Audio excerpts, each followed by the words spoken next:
We're gonna do a little bit about the violin and viola right now. We have a few students who've been struggling with a couple of things and a few students that are onboarding, taking string instruments. So let's see what we can tell you. First, you need to make sure you get measured and get the right size of instrument. It does make a difference. If it's too small, you're gonna get squished. If it's too big, you're not gonna be able to necessarily reach everything the right way. I know Schmidt does measure you when they rent one out. Usually around 8 years old, you start with a 3/4 size, and then somewhere around 10 we'll switch to a full size. It's not true for everybody, so make sure you get measured. Next, you're going to need a shoulder rest. So there are lots of them out there.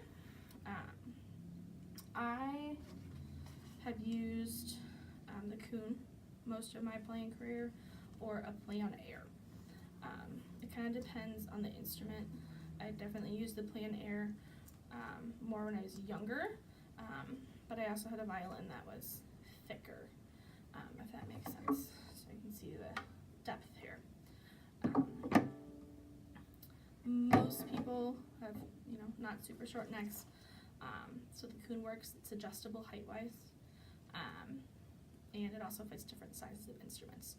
So we will take care of that in your lesson to make sure that it's adjusted the right way, and then as you keep playing, let me know if you're uncomfortable.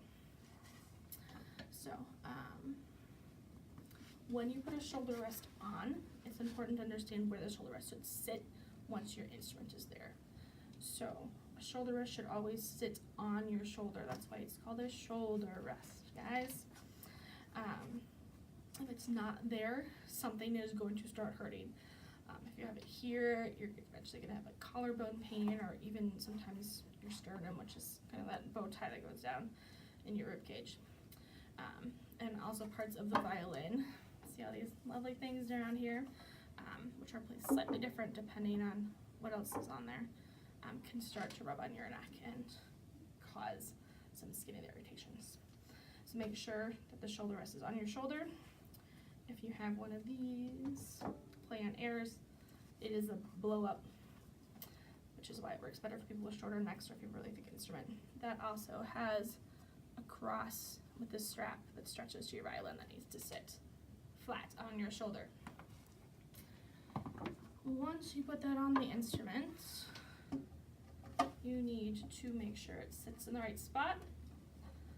So right now I have mine on this way. I will probably move it.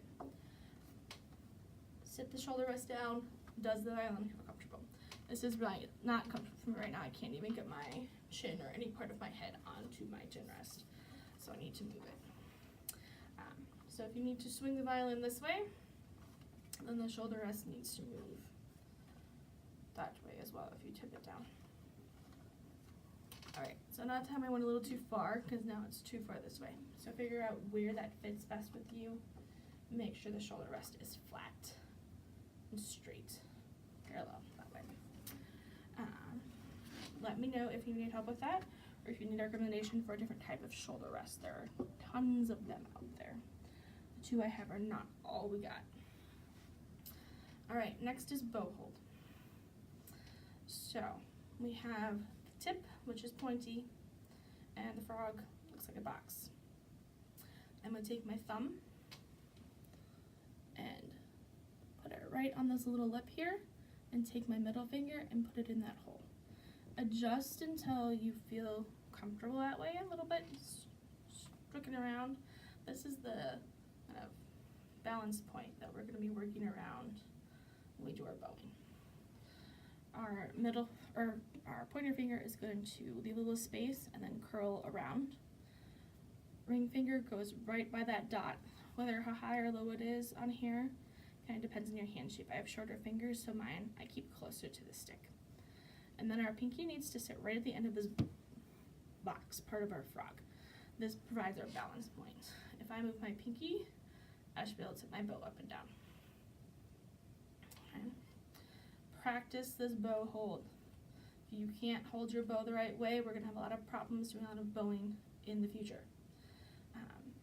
You can just practice practice sitting there like this for a while if you want. That counts as practice if you're really, really early in your violin career or viola career. And the other one is to do is this way, so that your hand gets used to the weight of your bow. That also counts as practice really early in your violin career. When we pull our bow across the strings, we should get a nice sound. If you're getting a crunch, you're pushing too hard. If you're getting an airy sound, you're pushing too lightly. And the easiest way to tell this is by playing your lowest string. So for violins, that's a G, and for violas, it's going to be a C. Pull too hard, there's kind of a crunch. We don't want that. Some songs we do, and I will let you know if that's the case.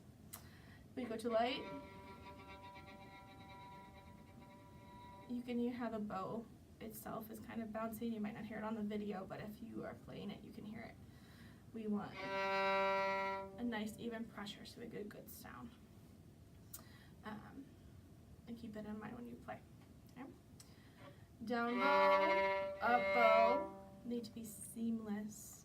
Got a lot of students who are pulling down, stopping, and pushing up. You gotta make it one motion. Okay.